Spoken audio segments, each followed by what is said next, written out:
The best from the Disney archives and the best of Walt Disney Presents. And at 9, Rex Harrison and Audrey Hepburn star in the Oscar-winning musical My Fair Lady, followed at 12 with an all-star cast in O. Henry's Full House. It's all coming up tonight on the Disney Channel.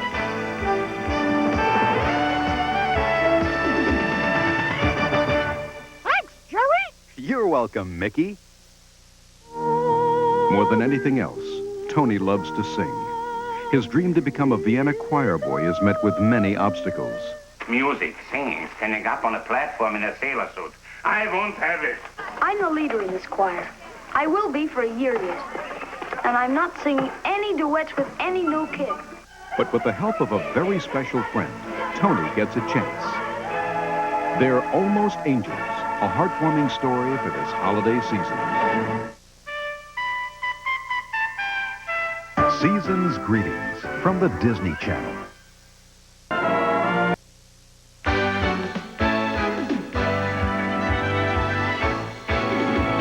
Coming up next, Rex Harrison and Audrey Hepburn star in the Oscar-winning musical My Fair Lady. And at 12, it's an all-star cast in O. Henry's Full House. Then at 2, the best from the Disney archives and the best of Walt Disney Presents. It's all coming up tonight on the Disney Channel.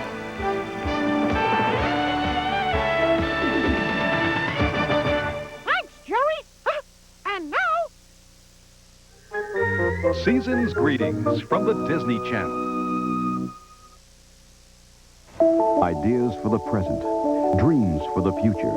Your imagination holds the key. Walt Disney once said the era we live in is a dream come true.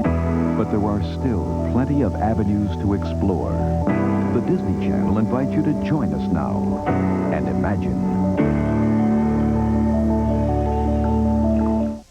1800s, this beautiful port of Lahaina was not full of tourist and pleasure boats.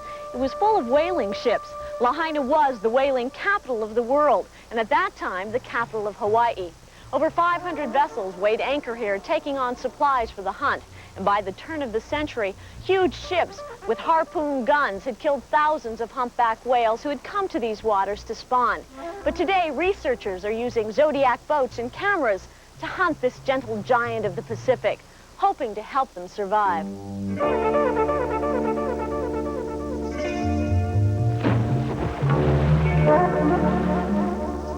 A remnant of prehistoric time and a symbol of hope for the future. The humpback whale has been the subject of man's wonder and scientific research for decades. Yet these creatures remain as mysterious as their haunting songs. Why do they sing? How do they make their way across vast oceans? Why are their numbers still declining? If we could communicate with them, what secrets of survival might they share? Blow, pod 9. This is a land station, and it's used by the Pacific Whale Foundation, a group of researchers that have been studying the behavior and the breeding pattern of humpback whales for over 10 years. And this is the director of the project, Greg Hoffman. What are you looking at, Greg? We have pod 9 out here, 2 humpback whales swimming out there west, and there's a fluke-up dive. Gorgeous. Why are they called the humpback whale? Well, you'll see when the humpback whale comes to the surface, they'll arch their back and they have a very large, pronounced dorsal fin. And of course, it looks like a humpback. Everybody says, why do you hear so much about this whale? It's one of the great whales that is not recovering. It's the 3rd most endangered great whale in the world. And this population out here, in 1966, when they protected this humpback whale from killing, we had 1,000, is now diminished. With the cessation of whaling over 17 years, we're down to 850. So we have to ask ourselves that question again. If they're not coming back, why aren't they? Marna here is recording the whale's behavior, the travel direction, the number of animals in the pod, the interactions, the affiliation and disaffiliations with other whales. And Kevin here is running a theodolite, and we know our height above sea level, so he gets an angle of the whale. We can determine almost to the foot how far away the whales are from us. We can call the research boat and direct them right into whales. I think it's about time we get down on the water and do a little research. Okay, let's go. All right. February is the prime time for observing the humpbacks, who come each winter to these waters off Maui to breed and rear their young. Since we were blessed with a perfect day for our expedition, Greg Kaufman assured me that we'd have at least one close encounter with a 40-ton mammal. Well, what can I expect to see? I mean, are they just going to be playing, or We'll see whales jumping out of the water. We'll see them slapping their tails on the surface. You'll see them slapping their flippers. A lot of blows coming to the surface. And if we're real lucky, we'll see a mother and her baby and an escort today, which is really fun to watch. Heading out to sea in our tiny rubber boat, I thought of the other whaling parties who had come before us, who had tracked down the humpbacks with harpoons and slaughtered them for heating and cooking oil. At the turn of the century, more than 15,000 humpbacks roamed the North Pacific. Today, less than 1,000 remain. So these breeding grounds are now carefully watched and regulated by the National Marine Fisheries Service and other governmental agencies. Yeah, Pu'ualai, do you have any whales out here for us? Over. That's affirmative. We have a pot 10, 2 dogs, bearing is 284. Over. Okay, we got a pot of 2 adults and 1 sub-adult at a bearing of 284. Over. That's a Roger. Over. Okay, good. That'll be right out here. So we'll just, this will be whale 1 clear. Pu'ualai clear. We're about to rendezvous with a group of humpback whales. Now, it's a very big moment for us, but probably insignificant to them.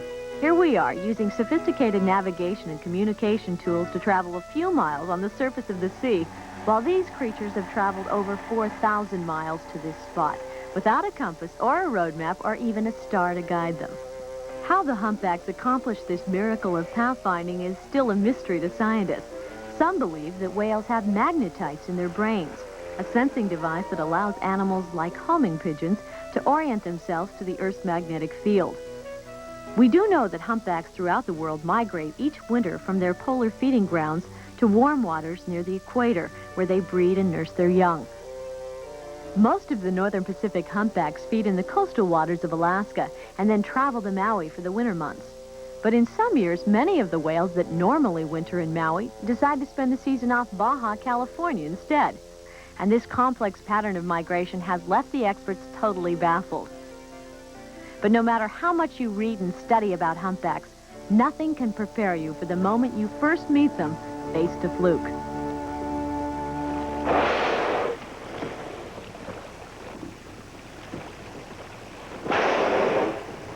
Oh, he's huge. Is that his back? That's his back. This is the dorsal fin. Here's his tail, fluke coming in. Oh, there's 2 of them. Look at this whale here. It's white flippers. You see them reflecting turquoise. How much do they weigh? They're huge. 90,000 pounds. Swimming right to the boat. There, white. He is coming towards the boat. How do we know that they're not going to come right out from under the boat and just pick us up? Well, I suppose there's always that chance that a whale could actually pick you up, and they have actually come up and swam next to us and picked up the boat. But they're very curious animals and friendly. They really don't know many predators, say sharks and killer whales. The blow, is that how the whales breathe? And the blowhole basically is just your nose. If you can imagine your nose is climbed on top of your head and you're breathing out and out of your nose, and that's the way the whales do it. They don't breathe in and out of their mouth. They just breathe exclusively out of their nose. They have large lungs. They're about the size of a compact car. And when they come to the surface, they exhale. And the air escapes the blowholes at over 300 miles an hour. So the water that sits atop the blowholes is quickly atomized because of the speed of the exhalation. And it's thrown up in the air into this soft plume that you see. And, of course, the whalers used to scream, "There she blows," and that's how they spotted whales before they used sonar. While the trumpeting sound of the humpback surface blow is impressive, it's minor league compared to the joyful noise the whales make underwater.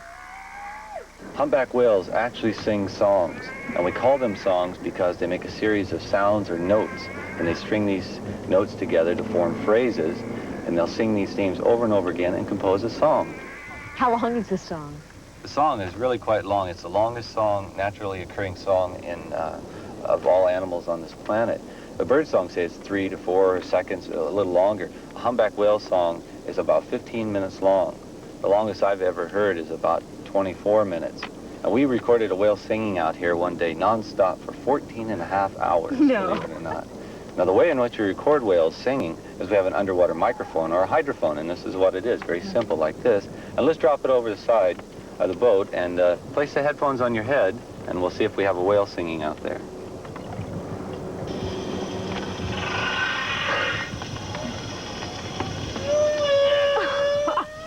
They're noisy.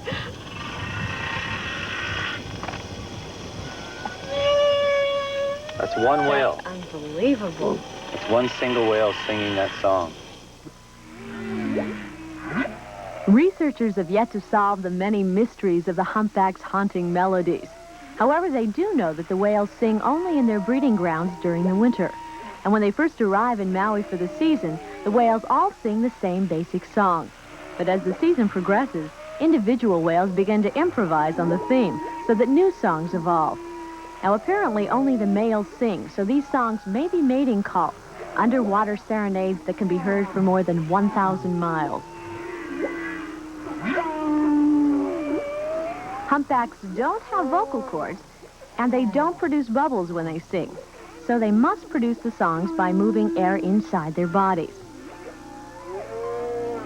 While researchers still have a lot to learn about these songs, they have made some recent discoveries about humpbacks who are often seen traveling in trios. We often see mothers and calves, or mothers and babies, in the presence of an escort or a third whale. And it was thought that this might be an auntie or a midwife who's helped the mother get at birth with bringing the baby to the surface. We've sexed a lot of these escorts and found them actually to be uncles, to be males. And so we think that this might be a male who's waiting to breed with the female. Like other animals in their breeding grounds, these otherwise gentle giants will fight it out when they're competing for a mate, using their powerful tail flukes as weapons. But these flukes are usually displayed in a graceful maneuver called a fluke-up dive that has become a telltale tip-off for whale watchers. When a whale goes to dive, they'll lift their tail up more often than not. And when they lift that tail fluke up, if you look at the underside, it's pigmented. There's a coloration pattern on the underside. And it runs from all black to all white to every imaginable combination of black and white in between, along with scars and chunks are taken out of the tails, etc. And so we photograph the tails, and we have what we call a fluke catalog. And we identify individual whales by their tails. It's like a fingerprint.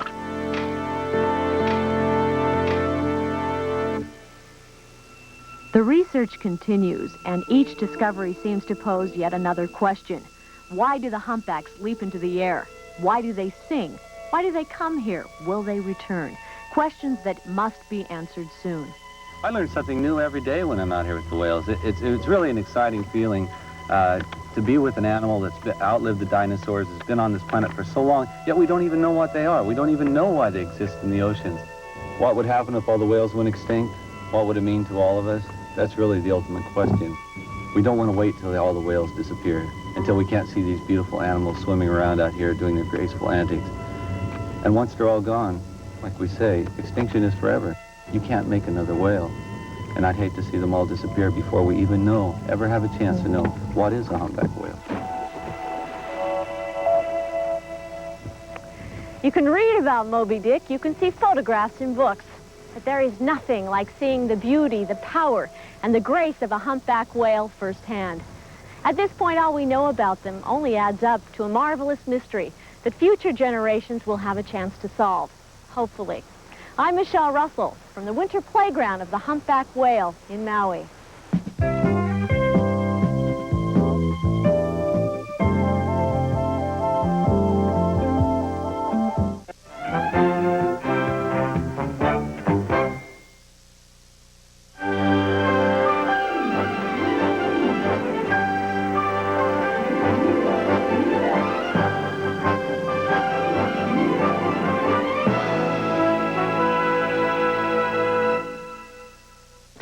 On the soap. So the next time you do laundry, don't complain. To the people at Walt Disney World, the spotless costumes are just part of the continuous effort to bring you not only the best, but the cleanest entertainment in the world.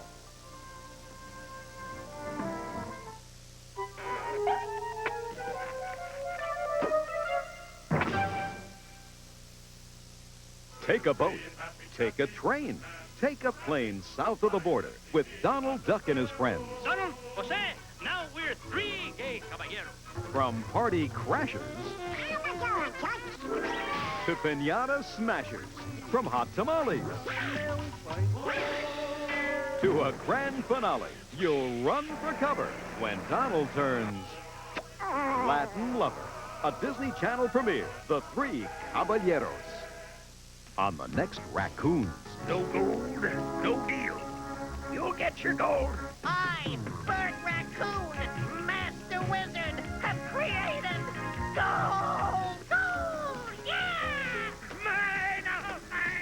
It's a gold rush on the next Raccoons. He's a concerned citizen, a true romantic, and has a taste for fine literature. And now Snoopy's packing up and hitting the road. You say he got this letter, and then he just took off? Maybe Snoopy felt he needed a vacation. What should Charlie Brown do? I think you should disown that ungrateful dog. Disown him? It's the whole Peanuts gang in the full-length feature.